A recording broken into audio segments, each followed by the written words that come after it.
Bonjour à tous, bienvenue. La 4e réunion du comité de suivi et évaluation du traité d'amitié et de coopération entre la Côte d'Ivoire et le Burkina Faso s'est achevée ce vendredi à Abidjan. Les questions de sécurité, économie et relations internationales, entre autres, ont été passées en revue. La rencontre s'est soldée par la signature d'un rapport conjoint. Le point de Moussa Konaté. 4e réunion du comité de suivi et évaluation du traité d'amitié et de coopération entre la Côte d'Ivoire et le Burkina Faso. Après 2 jours de travaux, les experts ivoiriens et burkinabés sont arrivés à des conclusions, au nombre desquelles. Au regard de la persistance des attaques terroristes, les parties envisagent le renforcement des échanges d'informations et de renseignements entre les services compétents, la multiplication des rencontres de concertation entre les services de sécurité des frontières aux fins du traitement conjoint des problèmes, la multiplication des opérations antiterroristes conjointes aux frontières communes, le renforcement de la surveillance des zones protégées communes afin qu'elles ne servent pas de base ou de refuge aux terroristes. Concernant le projet de construction de l'autoroute Yamoussoukro à Ouagadougou, les délégations ont souligné la nécessité pour les 2 gouvernements de poursuivre conjointement la recherche de financement en vue de mener à son terme ce projet essentiel pour les 2 pays. Des décisions et recommandations contenues dans un rapport signé par les ministres des Affaires étrangères des 2 pays. Il ressort des conclusions de cette 4e réunion que d'énormes progrès ont été enregistrés dans de nombreux secteurs et des résultats appréciables ont été obtenus. Cependant, de nombreux défis restent à relever. Ainsi, des recommandations pratiques ont été formulées pour guider nos actions futures afin de nous permettre de renforcer le niveau d'exécution des projets et programmes communs conclus dans le cadre du traité d'amitié et de coopération entre nos 2 pays.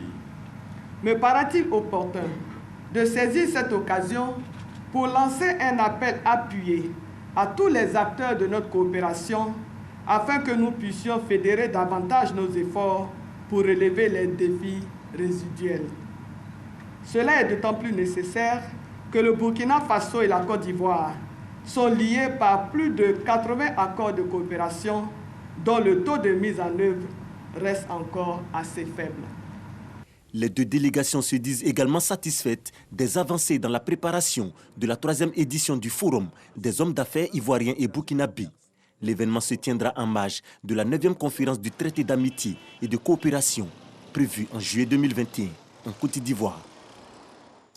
On en vient à la rupture de jeunes musulmans, un moment de partage en ce mois de Ramadan qui s'est déroulé à la caserne d'Agban. Le ministre d'État, ministre de la Défense, Téné Birahima Ouattara, a communié avec les gendarmes. Les fidèles musulmans en ont profité pour prier pour la cohésion sociale en Côte d'Ivoire. Ahmed Traoré, Abou Sanogo. Caserne de gendarmerie d'Agban. Ambiance bon enfant pour une rupture collective de jeunes. Invité spécial, le ministre d'État, ministre de la Défense Téné Birahima Ouattara. Une rupture collective de jeunes qui réunit les différentes unités de la gendarmerie nationale. Véritable moment de partage, de solidarité et de cohésion pour renforcer davantage les liens entre les gendarmes et leurs tutelles et avec les frères des autres communautés religieuses. Ce que nous avons le plus cher, c'est la Côte d'Ivoire.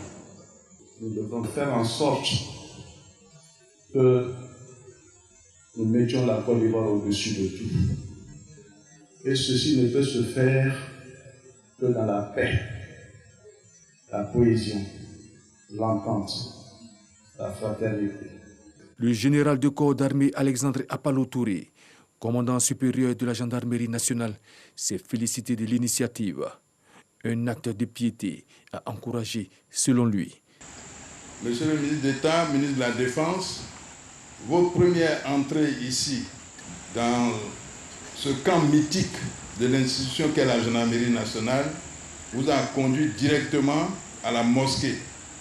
Je voudrais dire merci à Dieu et lui dire que nous lui faisons confiance, lui Dieu Tout-Puissant, lui qui a induit dans nos esprits que la paix et le bon comportement sont de très bonnes choses et que chacun doit s'ingénier pour que ces choses-là soient, afin que nos États puissent vivre dans de bonnes conditions, que nos populations soient en paix.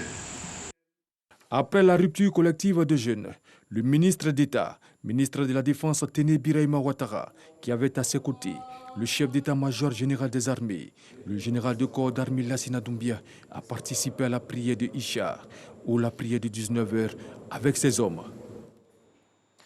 Bientôt la nuit de l'écologie africaine à Abidjan, à l'initiative d'un ensemble d'organisations non gouvernementales œuvrant pour la préservation de l'environnement. Il est question d'encourager les actions en matière de transition écologique et d'adaptation au changement climatique. C'est au cours d'une conférence que l'information a été livrée. Et puis la journée mondiale de la presse est célébrée aujourd'hui. Elle sera marquée ce jour par une marche des journalistes. Le rassemblement a lieu à 7h ici à la Maison de la Télévision. Et c'est justement à 7h que nous vous retrouvons pour une autre édition de Matin Bonheur. Merci beaucoup à Régis.